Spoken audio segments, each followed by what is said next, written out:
Today, going to visit the Spotlight Cinema St. Andrews. I know the light is terrible with the sun here, but just kind of wanted to start it early to show you that it's behind this great strip mall that has a Goodwill and a KJ's grocery store.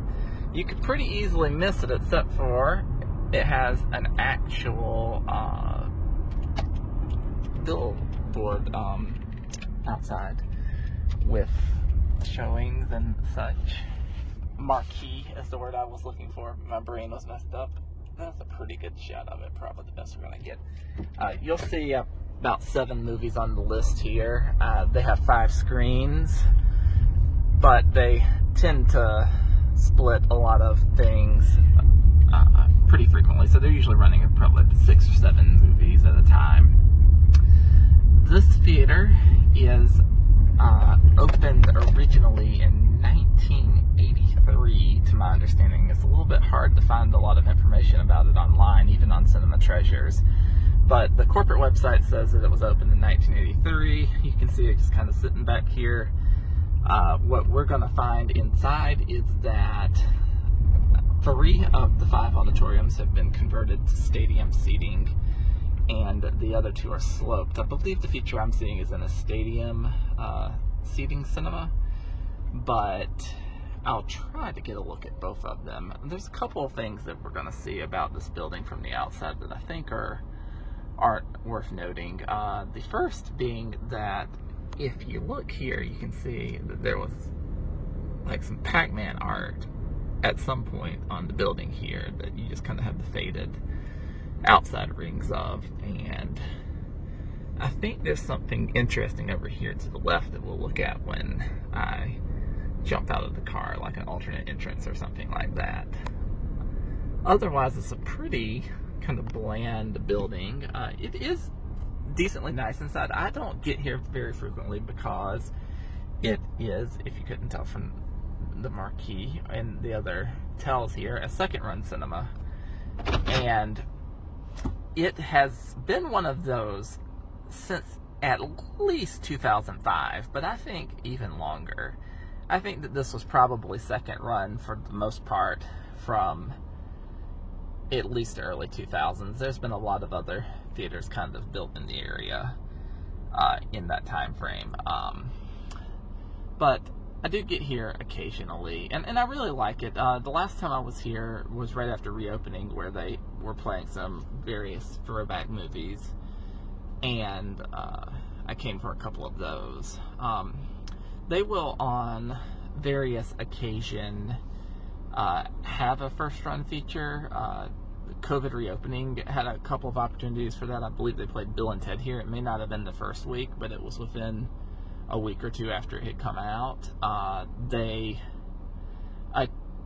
Sometimes someone will four-wall a local feature for a premiere here or something, you know, just like a nano-level movie of local variety. But that's kind of cool that they're open to doing things like that. So I'm going to get out of the car and we'll walk a little bit around the building and then inside. I can't remember if I said before, but the last time I was here, I believe I paid $3 for the feature. We'll see if that is still the quote-unquote dollar theater price. I feel like at one point I read an extensive write-up of information about this theater and its history, but I could not find it when I was trying to do my research on this. Let's see. Yeah, the thing up here now looks just like some graffiti. I'm not really sure what this is. I'm actually going in for a feature, so I don't want to be too nosy and draw bad attention, but it looks like it's just used for storage now. Maybe it was an arcade or something in the past. The door was actually slightly ajar, but again, I don't want to raise too much negative attention because, well, there aren't people actually here. One of the remodelings that was done when the Spotlight Cinemas took it over, which I believe was 2019 at the latest, but maybe before then, was to add these outside screens, but obviously it's not working now. Box office pretty much has been shut down for a while. It had the screens as well. So anyway, we can enter, and I'll look around the lobby a little bit. In addition to the regular level 1 sheets, they've got some kind of classic movie ones up. I believe that we saw a similar aesthetic at the Capital 8 video that I did, which was done by, I mean, it's owned by the same company, so maybe that's something that all of the theaters have.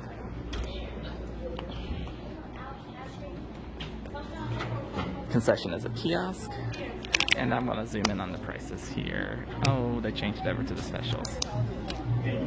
At one point, the concessions were pretty affordable here, but inflation may have kicked in.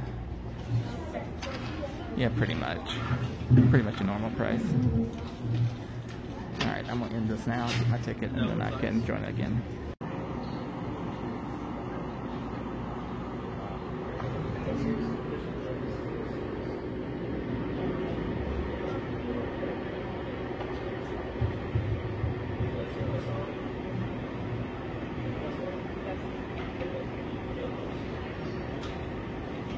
Ended up getting some nachos. They got the fresh cheese, and someone else in my theater had got them and said they were really good, so I guess I'll try them out.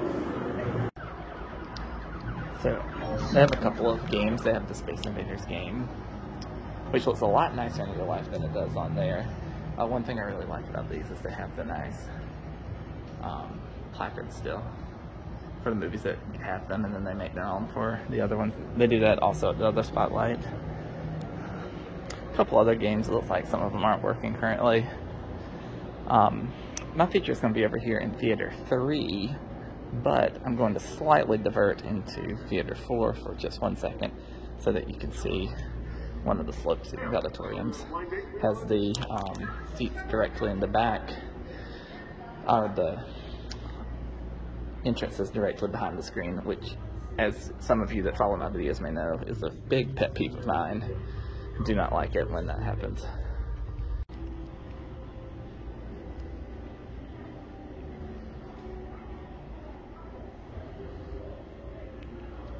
Looks like there's a stock room back here. It was open, so I peeked really quick.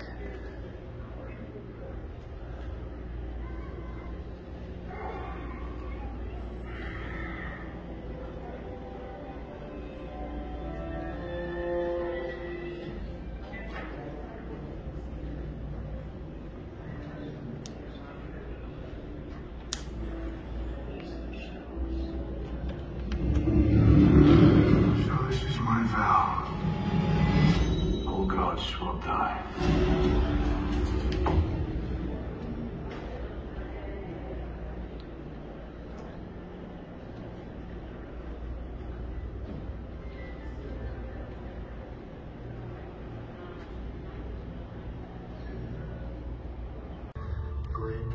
Fortunately, my feature is in number 3, which is a larger screen.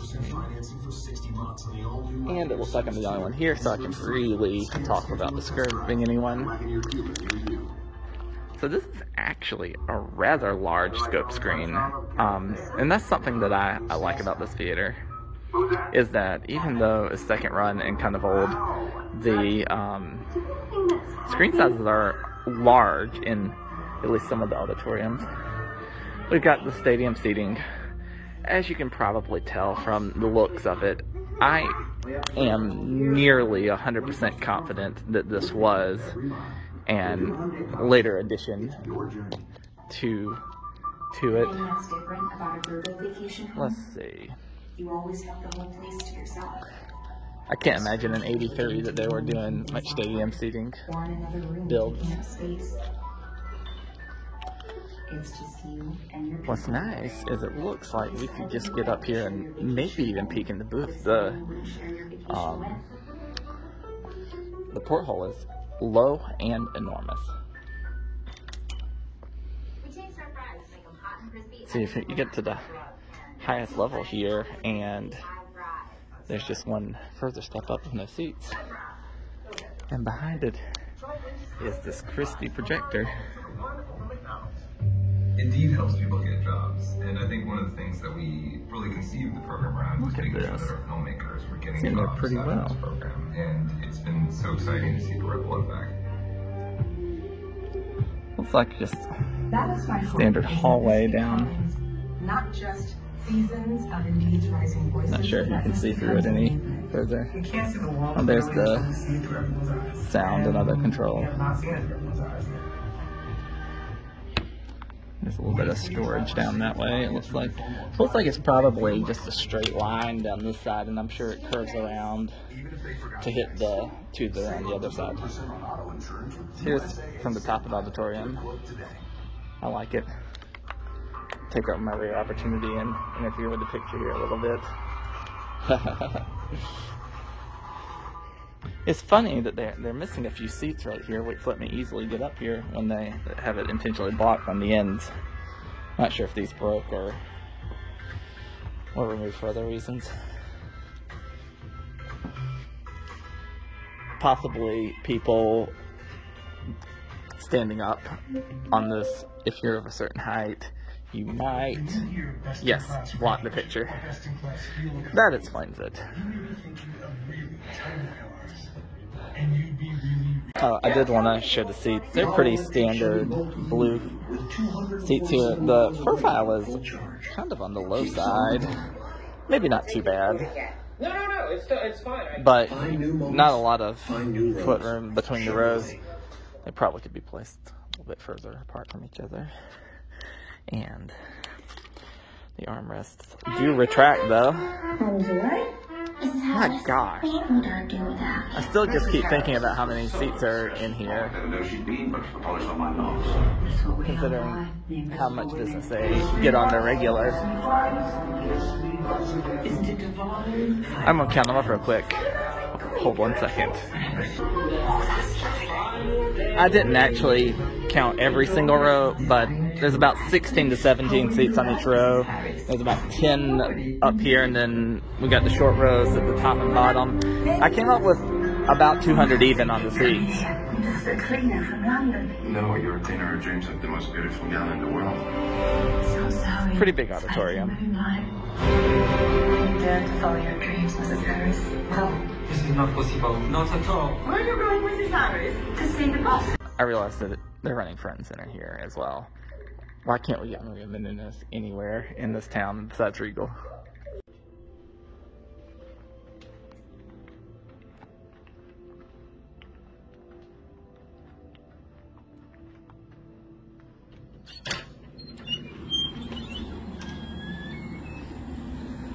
That was a parting shot towards that defunct arcade area, or whatever it was. I really would like to find out more about that. I'll leave a comment on the video or something like that if I do. I think the only thing that I didn't mention in my other post was that I did end up having the ticket still be $3, which was nice, and that was the tax included price, which is good because there is tax on tickets in South Carolina. All right. Well, thank you for watching.